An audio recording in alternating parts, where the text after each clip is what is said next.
The church in America is going to suffer so terribly. And we laugh now, but they will come after us. They will come after our children. They will close the net around us while we are playing soccer mom and soccer dad, while we are arguing over so many little things and mesmerized by so many trinkets. The net even now is closing around you and your children and your grandchildren, and it does not cause you to fear. You will be isolated from society, as has already happened. Anyone who tries to run for office who actually believes the Bible will be considered a lunatic until finally we are silenced.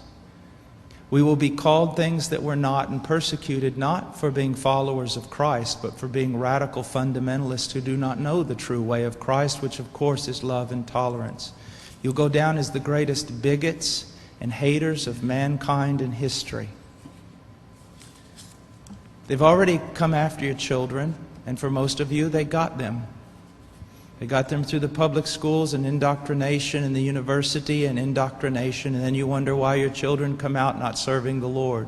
It's because you fed them right into the devil's mouth. So little by little, the net is closing around, and then it's not little by little. Look how fast things are going downhill just in a matter of weeks. Matter of weeks. But at the same time, know this.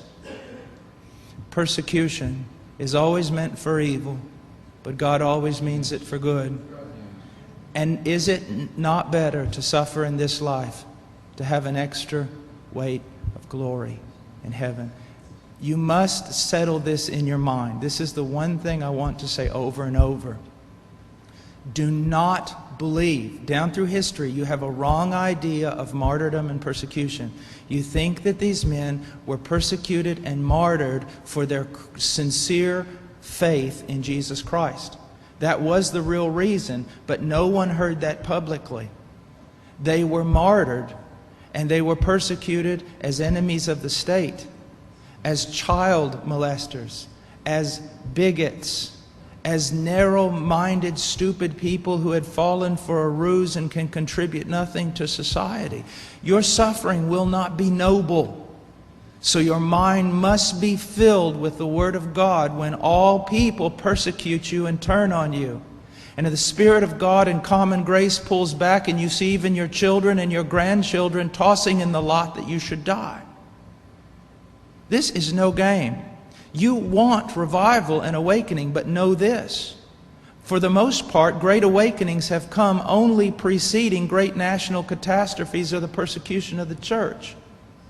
I believe God is bringing a great awakening, but I believe that He is raising up young men who are strong in trust in the providence of God to be able to wade through the hell that's going to break loose on us. And it will be on us before we even recognize it. Unless in God's providence, He is not done. He is not done.